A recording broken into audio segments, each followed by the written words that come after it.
আমরা মূলত এখানে হচ্ছে শব্দ দূষণ নিয়ে বা অতিরিক্ত হর্ন বাজালে যে আমাদের শব্দ দূষণগুলো পরিবেশে হচ্ছে সেই ব্যাপারে জনগণকে সচেতন করার জন্য আমাদের মূলত কর্মসূচি।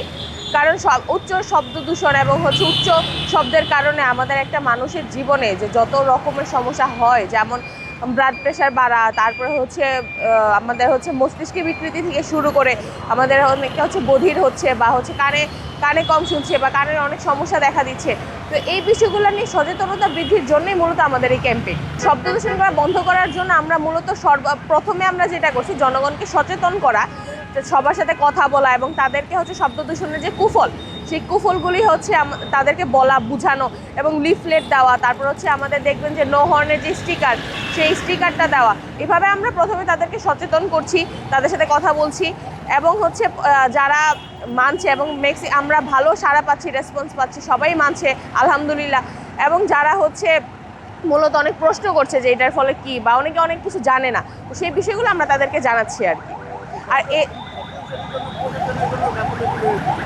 জি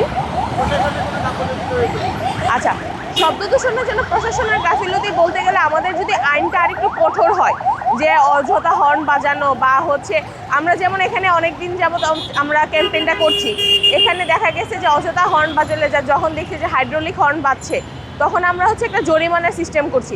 এটা যদি আমাদের সারা বছরই বহাল থাকে এবং এই আইনটা যদি কড়াকড়ি করা হয় যে অযথা হর্ন বাজালে অবশ্যই জরিমানা হবে বা একটা শাস্তি হবে বা একটা দৃষ্টান্তমূলক শাস্তির ব্যবস্থা করা হয়, তাহলে মূলত এই শব্দ দূষণ রোধ করা সম্ভব।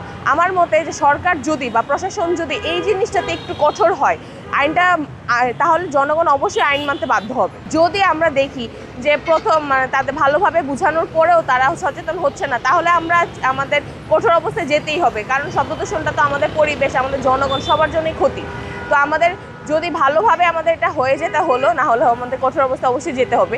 যেমন আমরা হচ্ছে প্রথম দিন আমাদের সাথে নির্বাহী ম্যাজিস্ট্রেট ছিলেন, উনি হচ্ছে জরিমানারও ব্যবস্থা করেছেন। তো এমন কঠোর ব্যবস্থা আমাদের যেতেই হবে। 31st নাইটে আমাদের যে সচেতনতামূলক যে কার্যক্রমগুলো সেগুলো আমরা চালাই আমাদের হচ্ছে গ্রিন ভয়েসের পক্ষ থেকে। কিন্তু এখন যারা হচ্ছে সচেতন, নিজেদের থেকে সচেতন হচ্ছে এবং হচ্ছে যারা এই জিনিসটা মেনে চলছে, তাহলে তাদেরকে অবশ্যই অ্যাপ্রিসিয়েট করি। তবে হ্যাঁ, অনেকে হচ্ছে এই জিনিসগুলো মানছে না বা সচেতন হচ্ছে না। সেই ক্ষেত্রে আমাদের মনে হয় যে প্রশাসন যদি এই ব্যাপারে একটা কঠোর স্টেপ নেয়, যে এই যে আতশবাজি বা যে এইসব পাখিদের জন্য যে ক্ষতিকর যে আতশবাজি বা হচ্ছে পটকাগুলো, এগুলো হচ্ছে বাজারে অবাধে বিক্রি করাটা বন্ধ হয়, তাহলে আমার মনে হয় যে এই জিনিসটা রোধ করা সম্ভব।